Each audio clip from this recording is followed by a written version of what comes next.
Olá, bom dia. Olá, bom dia! Hoje é um dia super especial pra gente. Vamos aqui testar, ver se está tudo correndo bem antes de começarmos hoje a nossa live de aniversário. Espera um minutinho. Sim. Ah, muito bem. Vamos Pega chamar aí. nossos seguidores aí. Oi, ei! Como é que vocês estão? Ei!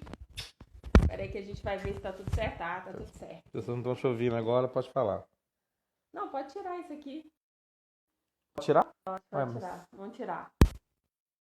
Gente, vocês estão ouvindo bem a gente?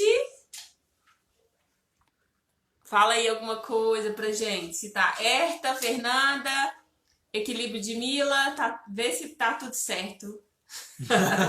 Oi, gente, estava num treinamento agora, vim direto pra cá. Ah, então tá ótimo. Gente, Ei, hoje. Camila, tava comigo agora há pouco, tá bom, Camila? Ai, que ótimo. Obrigado aí pela audiência. Hoje é a nossa live especial de aniversário. São várias lives Na hoje, né? verdade, são várias. Inclusive, a Erika que tá aí vai fazer uma live com a gente hoje. A gente tá muito feliz, né? Pilas de leveza e otimismo. Começamos lá em março. Fizemos 37 lives muito inspiradoras. Uhum. E, ei! E aí, o que que aconteceu? A gente hoje, dia 31/8, estamos fazendo 3 anos. E aí a gente pensou assim, que a gente vai fazer diferente? E a gente teve uma ideia de chamar alguns convidados que já participaram das nossas lives e outros que não. Então, por exemplo, a Herta ainda não participou. E a gente chamou o Matheus, que foi a nossa primeira live que a gente convidou ele, que é um cara fantástico, daqui a pouco a gente fala um pouquinho dele.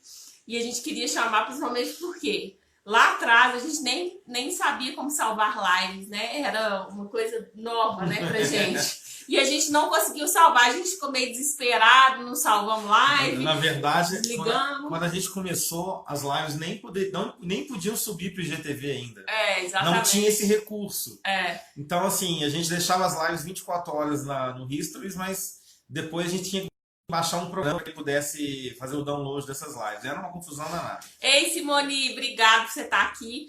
E aí, o que que aconteceu? A gente falou assim, não, a gente tem que chamar algumas pessoas maravilhosas que a gente já teve, né? Teve a conversa e um deles é o Matheus, que é da Oficina da Alma, maravilhoso. E daqui a pouco ele tá chegando aí e a gente chama ele para falar com a gente, bater um papo. E aí, o que a gente tá muito feliz é que a gente não imaginava que 3 anos ia passar tão rápido, né, É Ricardo? verdade. A gente começou com uma ideia nova, né? Uma ideia completamente fora do padrão para o mundo organizacional. Falar de sonhos, falar de protagonismo, felicidade, enfim. Quando a gente começou, pode parecer que 3 anos é pouco, mas muita coisa mudou de lá para cá. Eu não preciso nem de falar de pandemia, né? Porque isso é óbvio. Mas a gente tem percebido que há cada vez mais empresas dispostas a falar sobre sonhos, falar sobre humanização nas relações, o que é um absurdo pensar, né? Porque afinal Uhum. de contas somos, antes de tudo, humanos, né?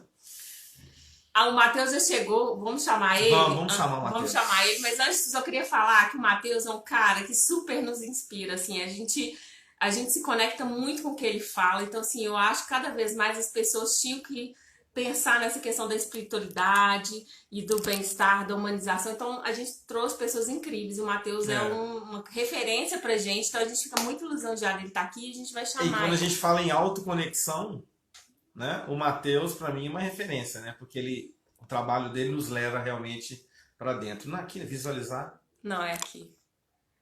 Aqui, Tá, a ok. gente já fez 500, aprendeu, mas a gente vai, aos pouquinhos a gente vai aprender, se Deus Ah, quiser. aprendemos sim, Mas é a aprendemos. nossa primeira live de manhã, né? Cheguei, cheguei. Tudo bem? Ei, tudo bom? Que bom estar juntos E aí, aí. Matheus, como é que tá o microfone novo? Microfone novo. Cara, isso aqui é a sensação da pandemia. Vou pegar aqui para vocês verem. Mostra aí Olha esse aqui, ó. microfone. Meu Deus, que gigante. Isso aqui, ô, gente, tem gente que vem fazer o curso comigo para escutar o microfone. Fala, gente, eu vou lá só para sentir aquele áudio. E essa voz de cantor, hein?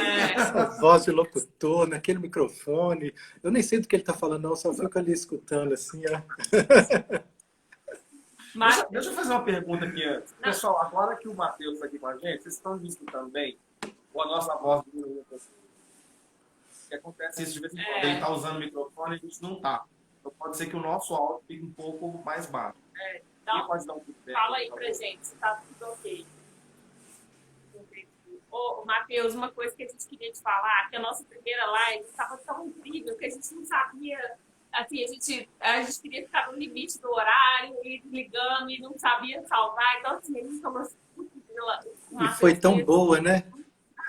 É, foi tão Mas legal. a primeira live é sua também, né, Matheus? Foi a nossa primeira live, né? Cara, foi um debut, né? Matheus, eu queria muito que você, para quem não tá, nem não te conhece ainda, quem vai assistir a live, fica, né, salvo agora no IGTV, que bom. Depois, inclusive, a gente já até sabe como mandar para os nossos convidados, se quiser. Fala um pouquinho aí quem é o Matheus, fala um pouquinho de você, o que é a sua causa, o que te inspira. Sim. Então, primeiro agradecer vocês têm feito um trabalho muito legal de estar apresentando pessoas, né? Gestando projetos, expressando aí novas possibilidades de trabalho. É muito legal. Então, agradeço a oportunidade, né? A gente começou junto aí um passinho a mais nesse mundo virtual. E agora eu não quero mais sair dele, não. Eu estou bem confortável nele aqui, adorando as possibilidades, né? Que esse mundo me oferece, que eu nunca imaginei ser possível alcançar, que eu nunca tinha me sentido assim confortável nele.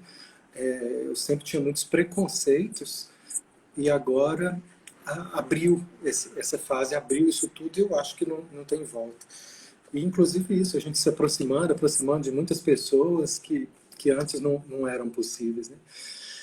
Então, falando um pouquinho de mim, um pouquinho desse projeto que é a Oficina da Alma, e é curioso que ele também tem mudado, mas ele começa com uma dimensão muito espiritualista. Eu tenho falado disso, assim, eu comecei fazendo a Oficina da Alma um templo espiritualista, onde a gente tinha aqui uma forma de olhar esse caminho sem os dogmas religiosos do espiritismo, do catolicismo ou de qualquer religião que tenha ali suas estruturas.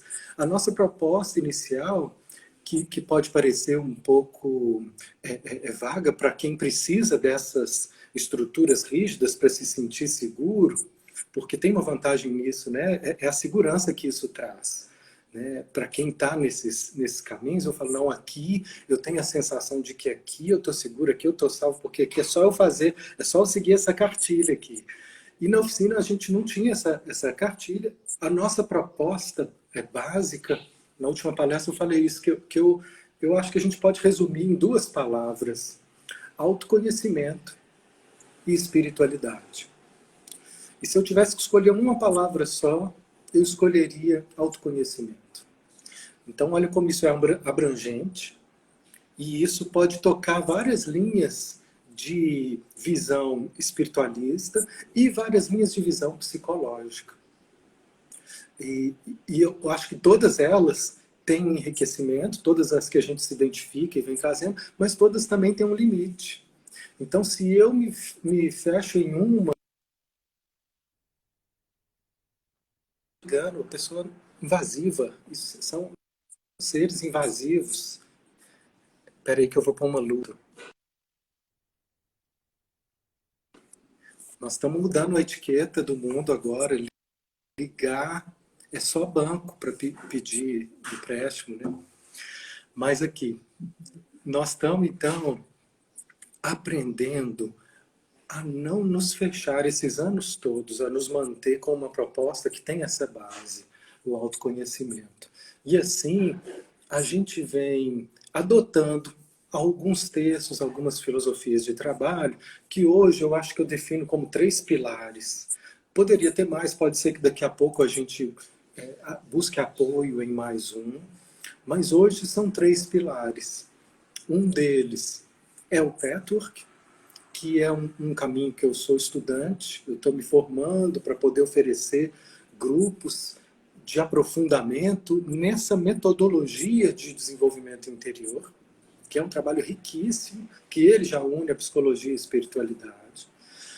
O outro pilar é o Gendlin, que é um cara da psicologia que eu descobri, que eu fiz uma formação, e de lá para cá a gente tem grupos de estudo aqui na oficina, que é um austríaco, já faleceu, filósofo, que trabalhou com Carl Rogers, e ele desenvolveu algo que eu acho que é a essência desse caminho de autoconhecimento, que é uma metodologia que nos ensina a sentir.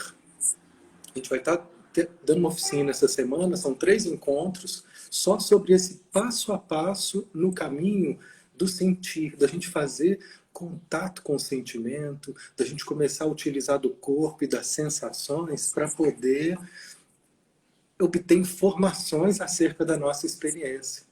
O que a gente vê é tanta gente tão ocupada, tão presa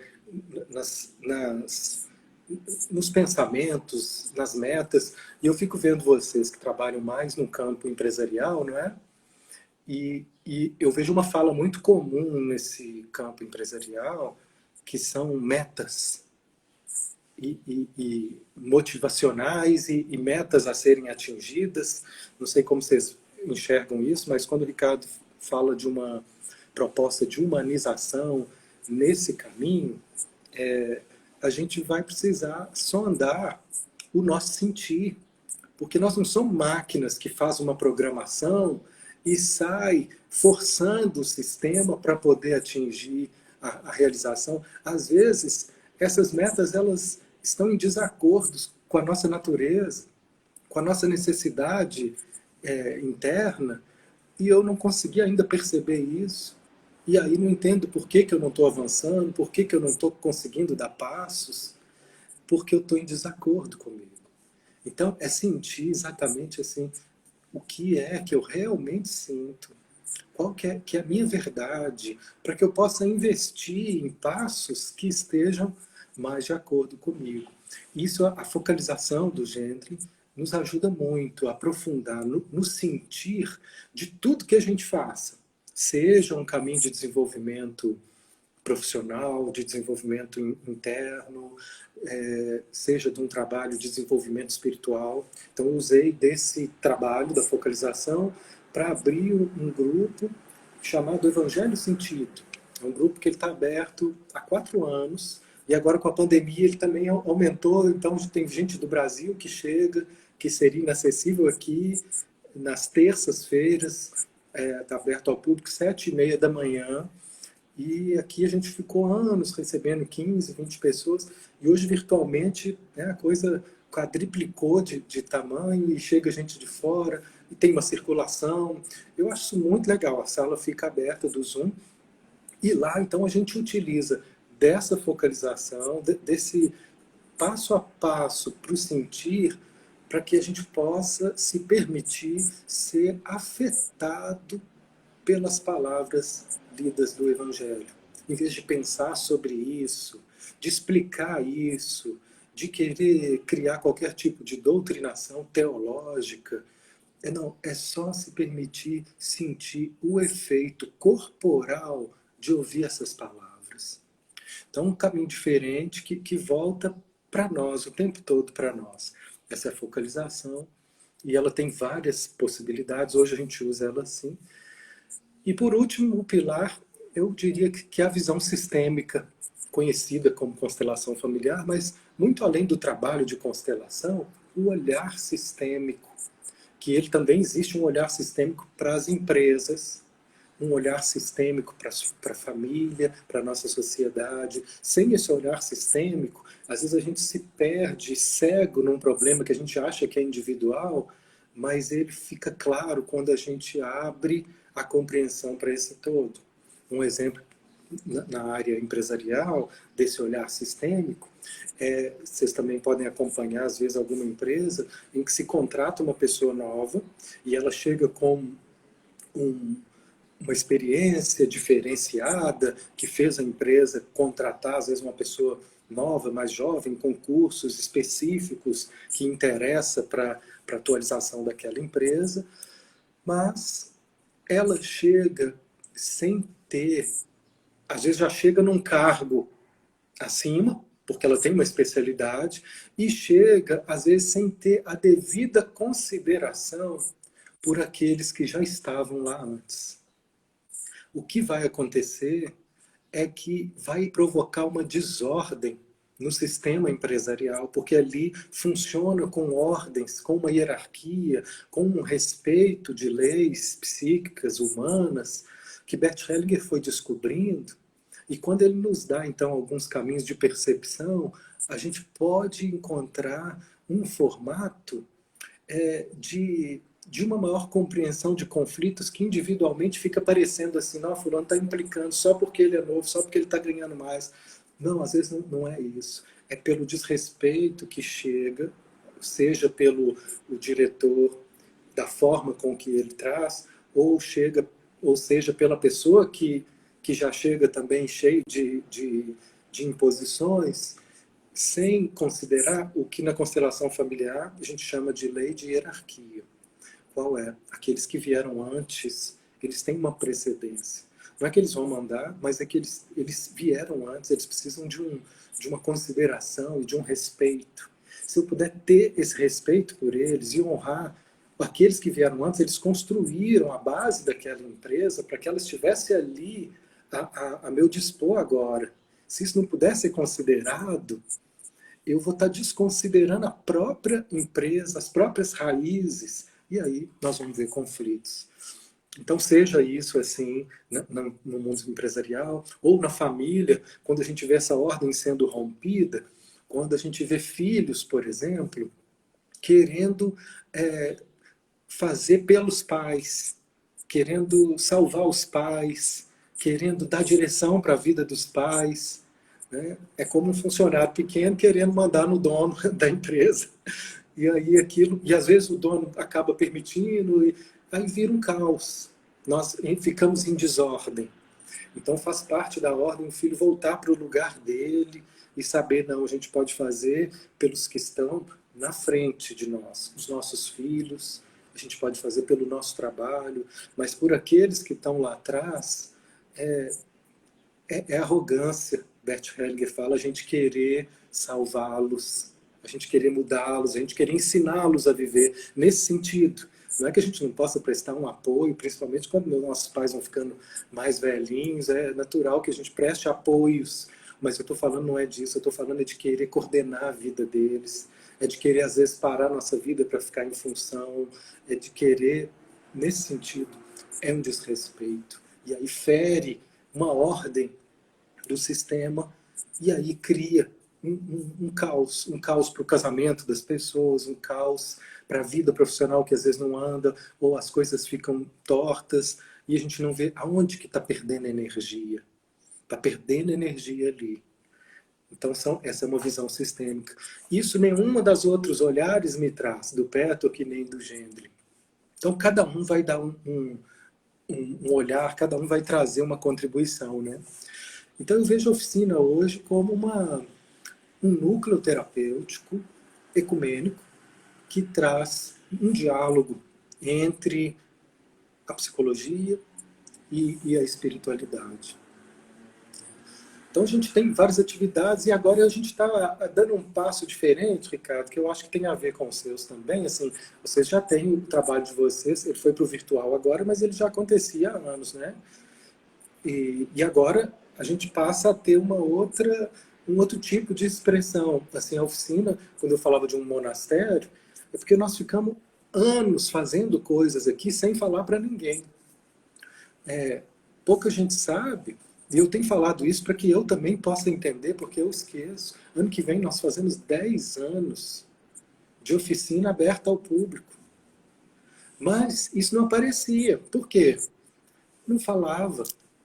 Era uma luz que ficava embaixo da cama. Ninguém via. Então agora, esse está sendo um movimento de trazer essa luz, a torná-la visível. Alguns vão se identificar, Outros vão falar, nossa, não quero isso, eu preciso de algo mais estruturado, né? Isso para mim parece que ele canta música católica e música espírita, ele canta mantra, ele também canta pontos de Umbanda. Ah, não, isso é muito confuso para mim. Eu quero uma coisa só.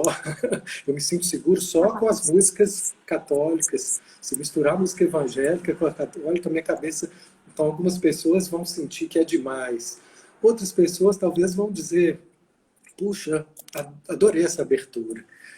E aí nós vamos vendo quem vai ficando. Mas o desafio está sendo esse, assim, de conseguir criar uma apresentação nesse mundo virtual de uma forma que reflita a nossa natureza, de estar... Eu tenho falado isso assim, com o pessoal aqui, de criar uma apresentação também humanizada. O que a gente vê nesse mundo do marketing também é uma pressão muito grande de produtividade e de atender, às vezes, padrões do que dizem que é o ideal, o certo, principalmente quando a gente começa a se propor a vender alguma coisa, a criar técnicas de manipulação, ó, últimas vagas. Não são últimas vagas, gente. Não vai acabar as vagas. Não vai acabar.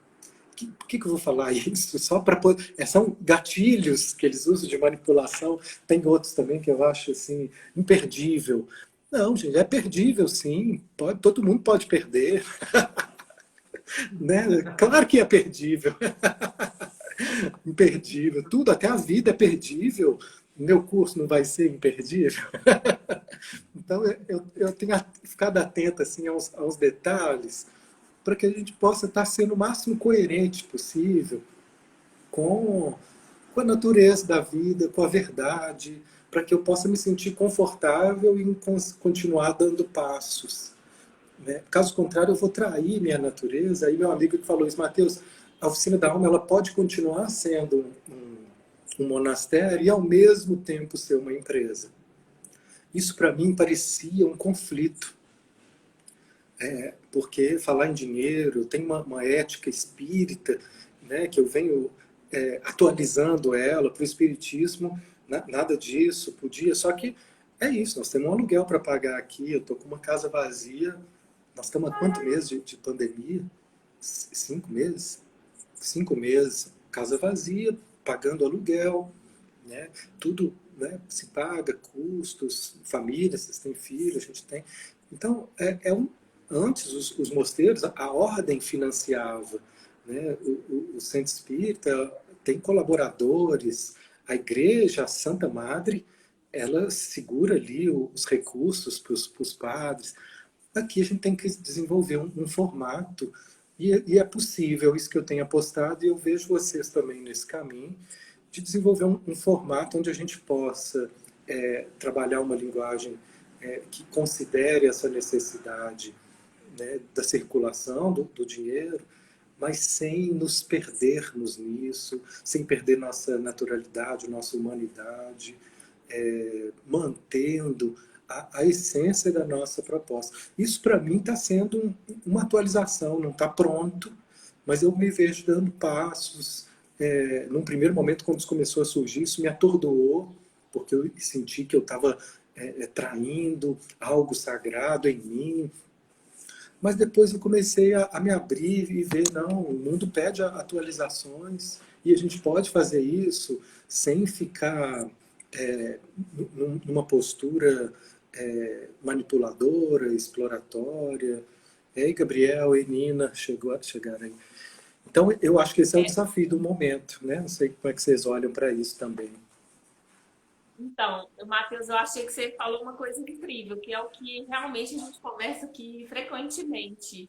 Inclusive, assim, antes disso, só mandar um beijo aí para todo mundo que está assistindo. Tem muita gente aí bacana, minha mãe está aí assistindo, tem clientes nossos também, a Dani, um beijo para você. E é muito legal. A Nina, né, que é sua irmã e minha amiga de infância, daí que a gente conhecer.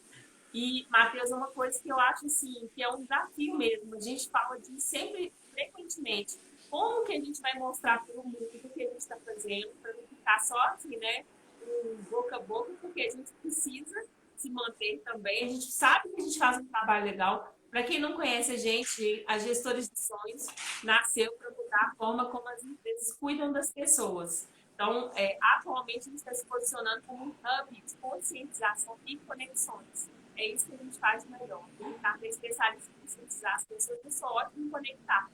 Então, isso são trilhas de aprendizagem rápida e disruptiva. Inclusive, o Matheus foi convidado para entrar com a gente em algumas trilhas, quando permitir a agenda dele, né, que é uma agenda que está cada vez mais complexa, e a gente agradece, e a gente acha que é incrível o seu trabalho, que você tem realmente abundância, da mesma forma que as instituições também têm, porque a gente está fazendo o bem, né? A gente está levando reflexões que eu acho que faz todo sentido.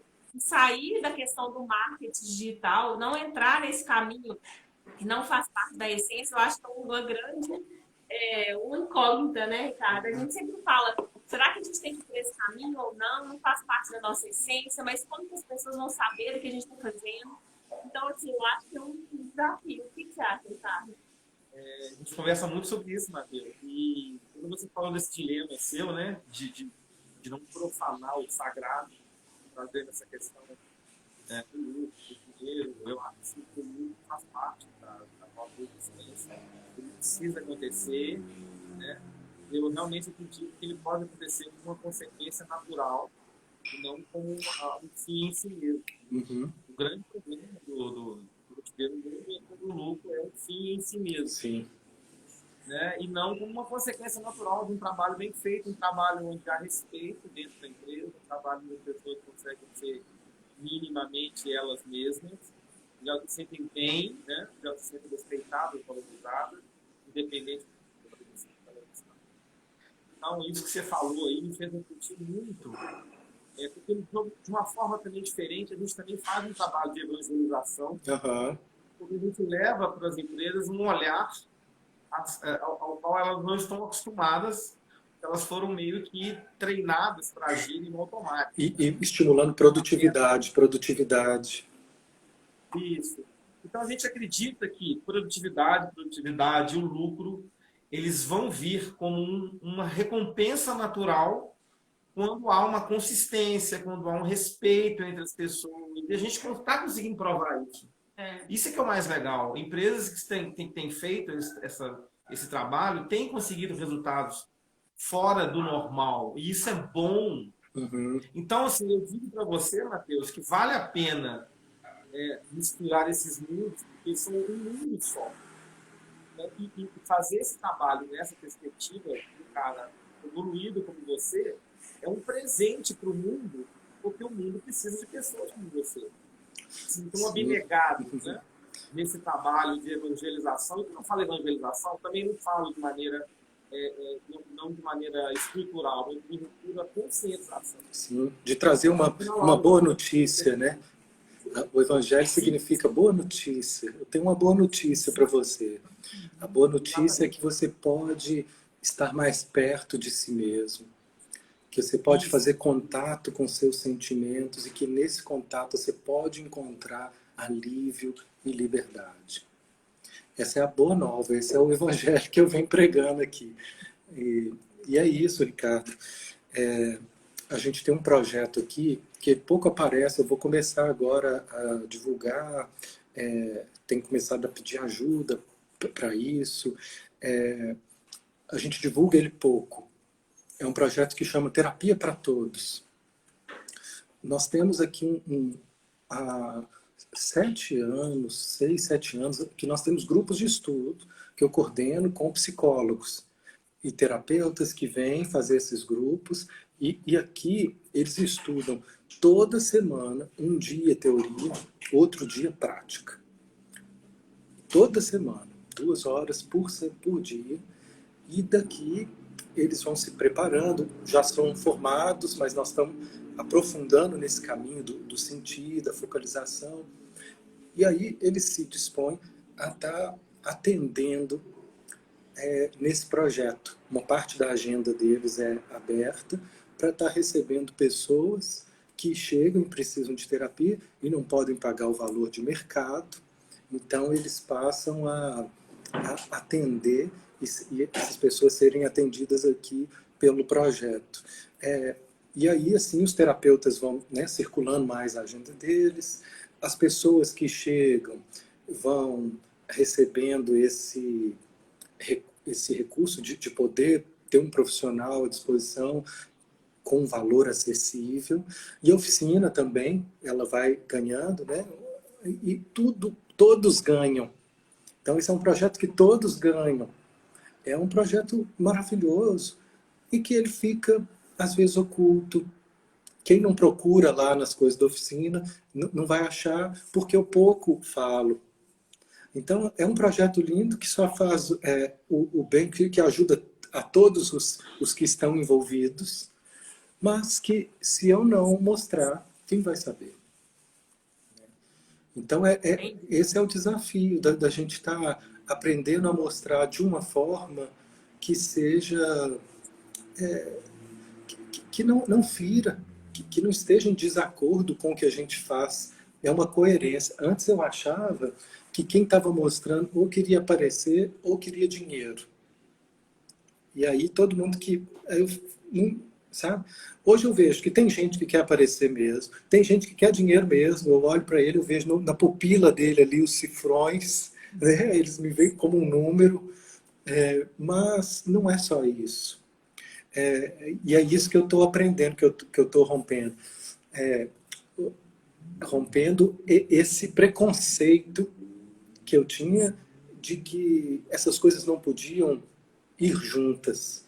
Podemos sim, e cada dia eu tenho dado mais passos nisso. Nós precisamos disso para poder seguir.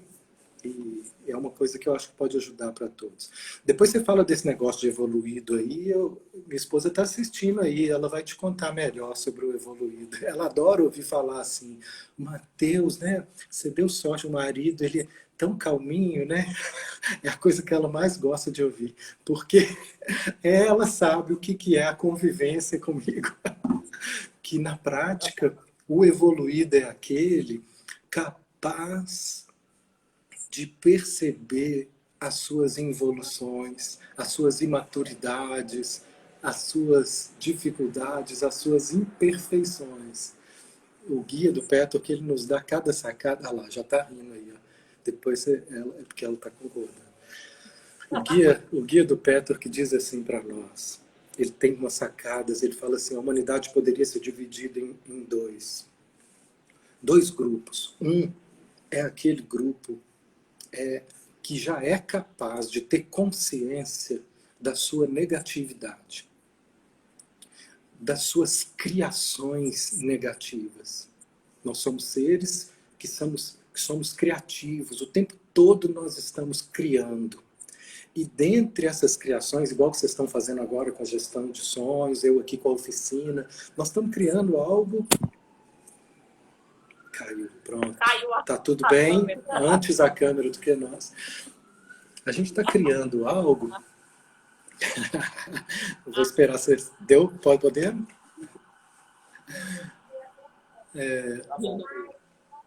São, como você diz nos seus estudos, os ruídos acontecem, né, Isso, Mateus? Faz parte. Isso, os imprevistos, as imperfeições... Vamos acolhendo A gente acabou de receber um looping aqui. Mateus, sabe uma coisa que eu estava pensando aqui? Você estava dizendo essa questão da evolução que a gente tem de algumas questões. Por exemplo, a gente tem feito algumas palestras, o Ricardo tem feito, chama Ressignificar Sentimentos e Emoções dentro das empresas. E tem empresas que a gente conversa que as pessoas, assim, por incrível que pareça, 28% só das empresas estão falando sobre sentimentos e emoções nesse momento que a gente está vivendo. E, assim, tem empresas que falam, não, a gente não quer falar sobre isso, a gente quer sucumbir os sentimentos, não faz parte. Então, assim, é uma coisa incrível, sabe? Assim, a gente está fazendo a nossa parte de apoiar as empresas realmente, cuidar melhor das pessoas. E isso é tão importante, esse acolhimento. Eu queria saber a sua opinião. Por que você acredita ainda que ainda existe esse movimento de não falar sobre sentimentos? Os sentimentos são muito ameaçadores. Às vezes até para os próprios psicólogos. Tem psicólogos que acabam escolhendo linhas em que não vão se aprofundar nos sentimentos, né? Então, a gente estava falando da criação negativa, né? Eu vou só terminar esse assunto e entro na sua pergunta. Quando a gente fala não, tranquilo. Quando a gente fala da criação negativa, e você dá esse exemplo, que vai encaixar no que eu estava falando, quando a empresa pode ter ótimas intenções. Assim como a gente aqui tem ótimas intenções com a oficina, com gestão de sonhos, mas junto com essas ótimas intenções, todos nós também temos o que o guia do Petok chama criações negativas. E isso não é fácil de ver e de reconhecer e de assumir. Então, junto com uma ótima intenção, a empresa tem até um produto legal para vender, bacana, mas tem algo ali que junto daquilo tem uma criação negativa que, por exemplo, é sufocar qualquer informação sobre o sentimento das pessoas. Me interessam os números e as metas. E com isso, né, vocês fizeram uma pesquisa que apenas 28% das empresas têm uma capacidade de abrir para acolher e olhar para os funcionários como pessoas dignas de consideração. O resto não tem. Aí a próxima pesquisa pode ser, estou sugerindo aqui, dando pitaco, qual a consequência disso? Qual a consequência de considerar os sentimentos dos funcionários e de incluí-los como pessoas? E qual a consequência de não olhar para isso? Isso tem um preço. E esse preço vai aparecer lá na frente. Isso vai gerar uma criação negativa no meio de um monte de coisa positiva. Então o guia diz assim para nós, a humanidade poderia ser dividida em dois grupos. O primeiro grupo é aquele que é capaz de perceber as suas próprias criações negativas. E o segundo grupo é aquele que não faz ideia que ele é capaz de estar criando negativamente, criando posturas destrutivas para si, para suas relações. Ele define assim, ou seja, o que ele quer dizer com isso? Todos nós estamos, ao mesmo tempo que podemos fazer coisas muito bacanas, outros nem começaram, mas quem já começou a oferecer posturas saudáveis para a vida, não deixa de ter alguns aspectos, às vezes pontos cegos, onde a gente está negativamente entrando em contradição, fazendo coisas nas nossas relações, no nosso trabalho, né? Por exemplo, vou falar uma criação negativa que eu costumo fazer muito para mim. Eu amo o que eu faço. Quem me conhece, me acompanha, vê, assim, aquilo que eu faço é movido por uma paixão. E eu sou movido por essa força e eu me alimento dela. Então, aquilo que eu dou, eu sou o primeiro a receber, né? E eu vou me alimentando e eu vou. Junto com isso, que é tão bacana, tão bonito, eu sei que está sendo oferecido coisas que podem ser relevantes para muita gente, mas, junto com isso, existe um excesso. Esse é o momento que negativamente eu crio uma destruição para mim. Quando eu vejo, eu estou ficando sem dormir, indo dormir 1h30 da manhã, pensando em projetos, fazendo coisas, querendo ler, porque às vezes é 10h30 que as meninas, então, quieto faço, aí é que eu fico liberado, eu falo, bom, agora é o meu momento, agora é o meu silêncio, só que isso já são 10h30, aí é que eu vou começar a fazer alguma coisa, quando eu vejo está 00:30, 1h, 1h30, e eu estou ali fervendo com um monte de coisas, fico sem sono, meu corpo começa a ser depauperado. Olha que palavra boa. Eu começo a destruir meu organismo. Porque uma pessoa sem sono, ela vai perdendo saúde. E aí o Matheus, que está oferecendo algo bom, pode reduzir o tempo vital dele pelo descuido com ele mesmo. E se eu fizer isso, eu vou estar também prejudicando, né, várias outras situações. Esse é o momento em que eu entro em incoerência, que eu preciso estar sempre atento para ir ajustando, para que essa beleza não se transforme em destrutividade para mim. É um exemplo. Aí quando você fala, para isso eu preciso estar sempre atento. Matheus, tá mudo. Vê Tá se não mudo? entrou uma ligação aí no seu telefone. Não.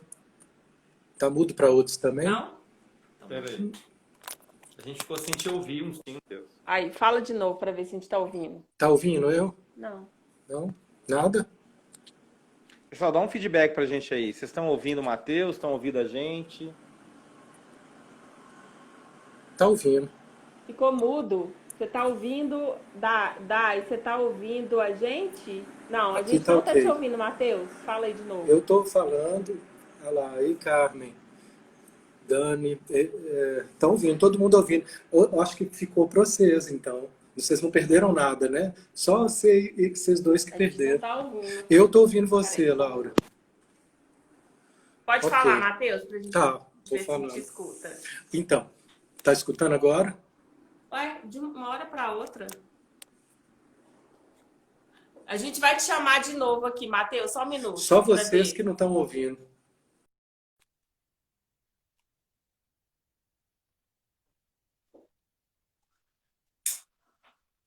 Gente, faz parte, né? São os problemas tecnológicos, mas a gente vai chamar o Matheus de novo. A gente não estava ouvindo ele. Ele ficou em silêncio. Ele pra ficou gente. mudo pra gente. Uma hora a gente não estava ouvindo. Não consegue, a gente não consegue nem explicar o que está acontecendo. Mas... E aí? Faz parte. Ouvindo? Agora Beleza. Depois, nada como a gente apresentar e voltar. muito legal. Depois vocês me ensinam isso, a dispensar o convidado e trazer ele de novo. Eu não sei fazer isso, não. Então, seguindo aqui, vocês foram os únicos que perderam. Mas parece que o pessoal não perdeu, não. Mas então eu segui com o raciocínio falando um pouco dessa criação negativa.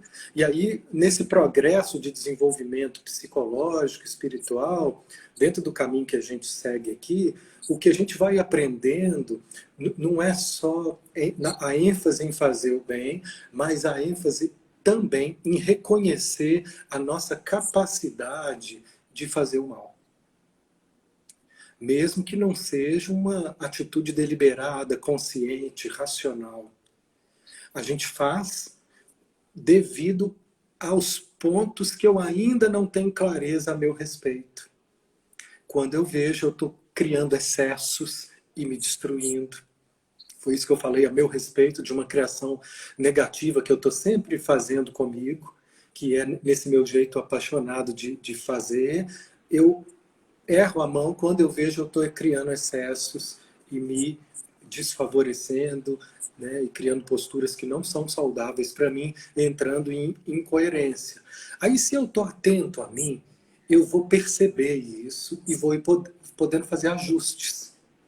Esse é o foco. A autoobservação, ela vai me dar esse parâmetro.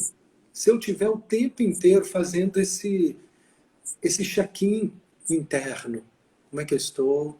Como é que eu estou agora quando eu falo com o Ricardo, com a Laura? Como é que eu estou a cada dia? Né? E aí eu vou tendo esses parâmetros e tendo a chance de fazer ajustes.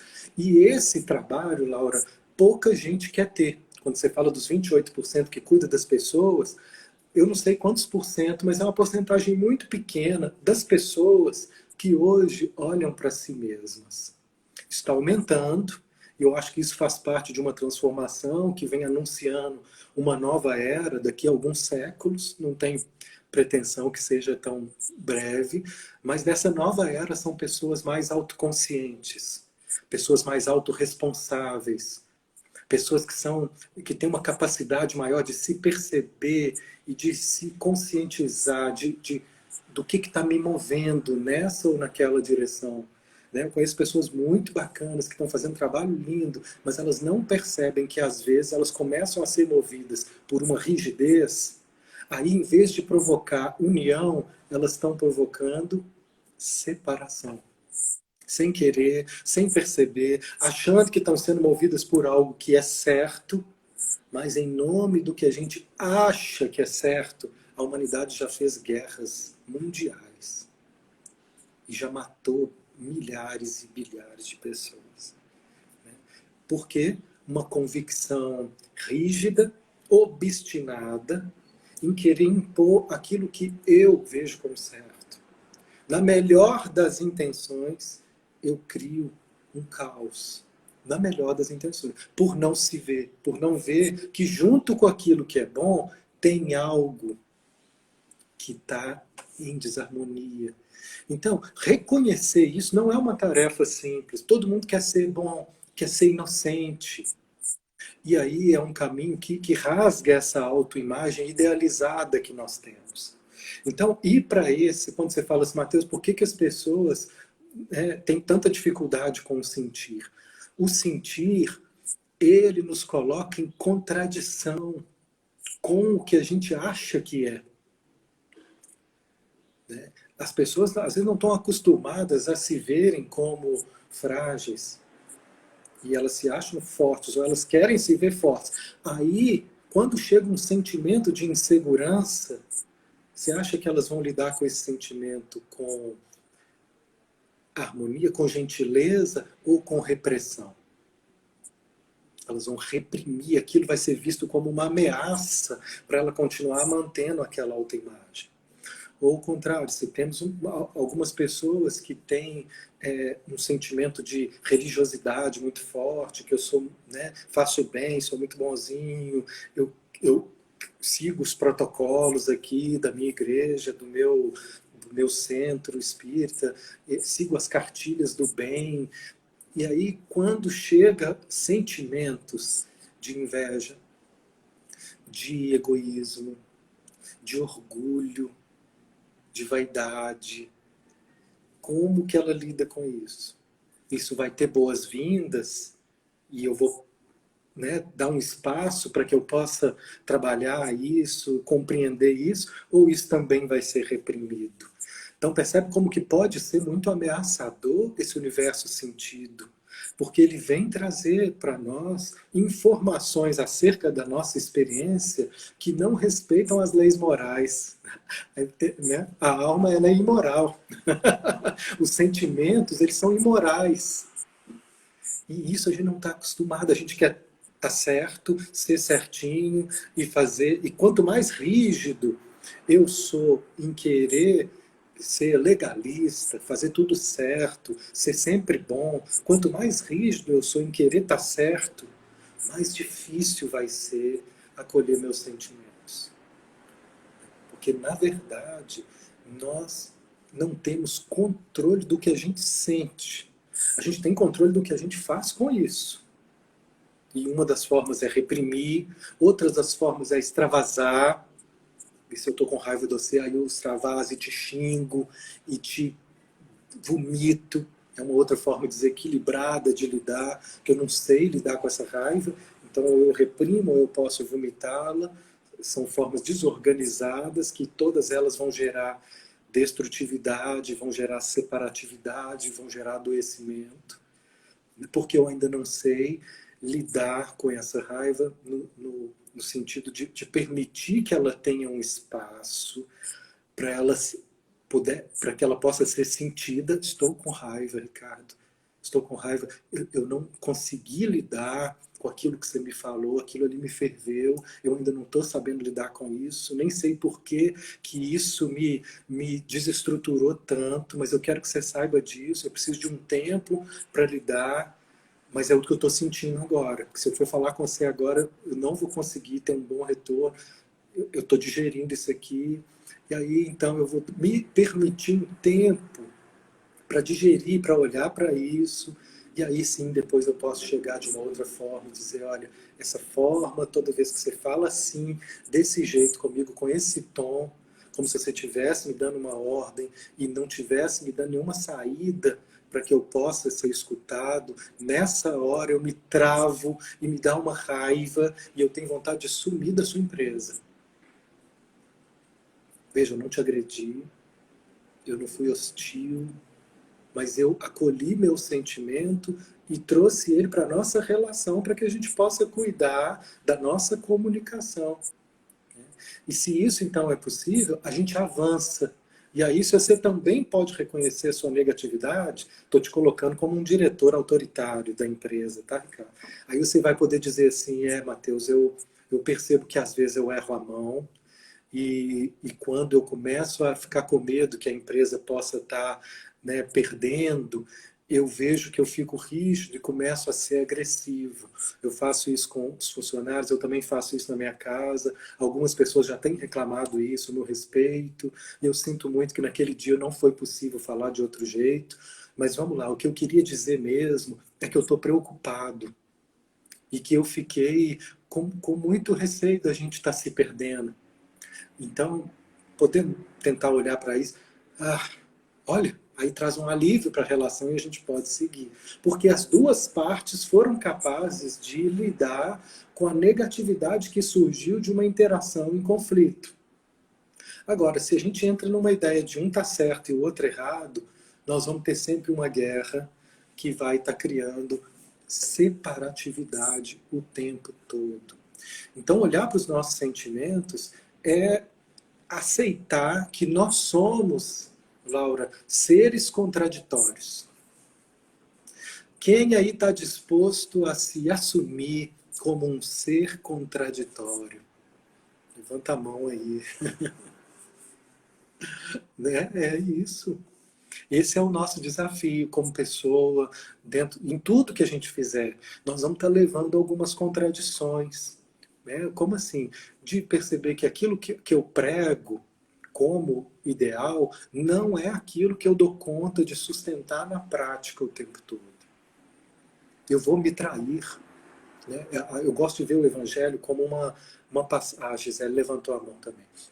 Gosto de ver o Evangelho como uma alegoria simbólica de personalidades, de dimensões que são nossas. Né? Que bom, estamos ganhando adesão aí, né, na turma dos contraditórios. Né? E se a gente olhar para o Evangelho, né, como uma alegoria simbólica das nossas dimensões de personalidade, cada um dos apóstolos são partes nossas. E Jesus como uma parte nossa, que é o nosso eu interno sábio, o que o Jung chamou do nosso self, né? O que o Guia chama do nosso eu superior, uma parte sábia, organizadora, uma parte que ela é inteligente, que ela é intuitiva, mas junto nós temos vários outros aspectos ali, como Pedro, Felipe, cada um tem uma imperfeição, cada um tem uma dificuldade. E a gente também precisa incluir o Judas, que é uma parte nossa, uma parte dessa turma. Jesus não dispensou ele, gente. Vocês pensaram nisso? Que gerente é esse que não dispensa aquele funcionário que ele sabia que não estava entendendo nada e que ia traí-lo? Ainda assim, ele continuava a incluí-lo até o fim. Porque até aquilo ali fazia parte de um grande plano, de uma organização, de um empreendimento mundial. Esse é o maior gerente que a gente pode se inspirar. É o gerente desse planeta, ao meu ver, porque ele criou ali um projeto de despertar para a humanidade. E nesse projeto, uma das lições dele é essa: eu incluo a todos com amor. E ele não dispensou aquela parte que iria traí-lo. O que ele estava dizendo? Essa parte nossa, ela não é dispensável. Todos nós temos em nós uma parte que nos trai. E ela vai existir, nós vamos precisar conviver com ela até o fim. Eu não tenho a pretensão de estar isento dessa dimensão nessa vida. Então, nós vamos precisar continuar convivendo e o nosso desafio é continuar olhando com amor para essa parte que nos trai. Porque essa parte que nos trai é uma parte que ela está em distorção. Ela está criando uma negatividade, mas tudo que ela precisa é desse olhar inclusivo e amoroso para que ela possa se expressar de um jeito em que a gente cuide do que ficou mal entendido. Qual era o problema do Judas? Era um mal entendido, porque ele queria impor o poder do Cristo para os homens. Ele tinha tanta consciência que o Cristo era o cara, que ele falou, eu vou antecipar a chegada dele lá, para que ele então possa espalhar aquele poder e a gente dominar e libertar o povo judeu desses romanos. Só que ele não tinha entendido que a libertação que ele estava propondo era interna e não externa, não era um domínio exterior. Ele não ia lutar pelos poderes humanos. Poderes humanos, ele estava, ó, ele fala, meu reino é de outro mundo, meu reino é interior, que eu estou propondo para vocês é outro. Ele não entendeu isso. Nesse mal entendido, ele criou uma postura de negatividade, de traição. Por trás de todas as posturas contraditórias e negativas nossas, o que nós vamos ver por trás lá? Um mal entendido, que precisa ser conscientizado, uma experiência que ficou distorcida, um sentimento que foi reprimido e que ali está assim tentando agir de uma forma agressiva para se proteger de uma dor antiga que não pôde ser devidamente expressa, escutada. Então, quando a gente se dispõe a olhar para essas partes, e aí pouco se dispõe a isso, nós vamos ter uma transformação, porque cada uma dessas partes que a gente chama de contraditória e negativa, nelas tem um quantum de energia que, quando eles mudam de lado, quando eles são compreendidos, eles mudam de lado e passam a servir-nos. Né? Por exemplo, se eu tenho uma dificuldade enorme em lidar com uma parte minha que é agressiva, e reprimo a minha agressividade, porque eu sou muito bonzinho, muito boazinha, aí eu não posso ter raiva, eu vou estar reprimindo junto com essa agressividade a minha gana de vencer, de viver, de trabalhar, de operar, de ir para a vida, de pôr a cara nesse mundo digital e falar, gente, é isso que eu sou, é isso que eu quero poder, né, fazer isso, mostrar o que eu faço, ir para a vida. Eu preciso dessa força. É a agressividade saudável, que rompe o medo de parecer mal visto, de não ser compreendido, de ser julgado, de ser criticado. Todo vídeo que eu posto tem sempre alguém que põe um... E vencer esse medo, eu preciso dessa força. Eu lembro, o primeiro vídeo que eu postei, eu falei, gente, será que eu posso? Será que eu não posso? Ai, que insegurança. Primeiro áudio, porque eu comecei a postar áudio, eu não mostrava minha cara, não. Só mostrava a voz, assim, ó. Palestra tal de hoje. Aí depois de uns anos, é que eu comecei a mostrar a cara. Foi um trabalho de vencer a insegurança. Vocês não imaginam quantas lutas ainda acontecem aqui. Já venci muitas para estar agora falando com mais naturalidade. Mas isso aqui é um trabalho, né, Laura? Vocês estão vendo aí também. Ó, é um trabalho. E nesse trabalho, o primeiro que eu postei, primeiro áudio, passei um tempo, não, vou. Postei. Aí postei e fiquei lá olhando. A primeira coisa que veio, pé. Horrível. E aí, é isso, nós precisamos dessa força. E se eu reprimo a minha agressividade, eu vou perder essa força. Eu vou perder essa força. Se eu reprimo os meus medos, eu vou perder a minha sensibilidade, o meu cuidado. Sabe, faz parte do cuidado eu também sentir medo. Medo de te atropelar. Se eu não tenho medo de te atropelar, eu vou passando por cima com essa força agressiva. Agora eu estou indo para o outro lado. O primeiro era o que reprimia a agressividade. Estou indo para o outro oposto, é aquele que vive essa agressividade, que anda assim com o queixo mais assim para cima, e vai.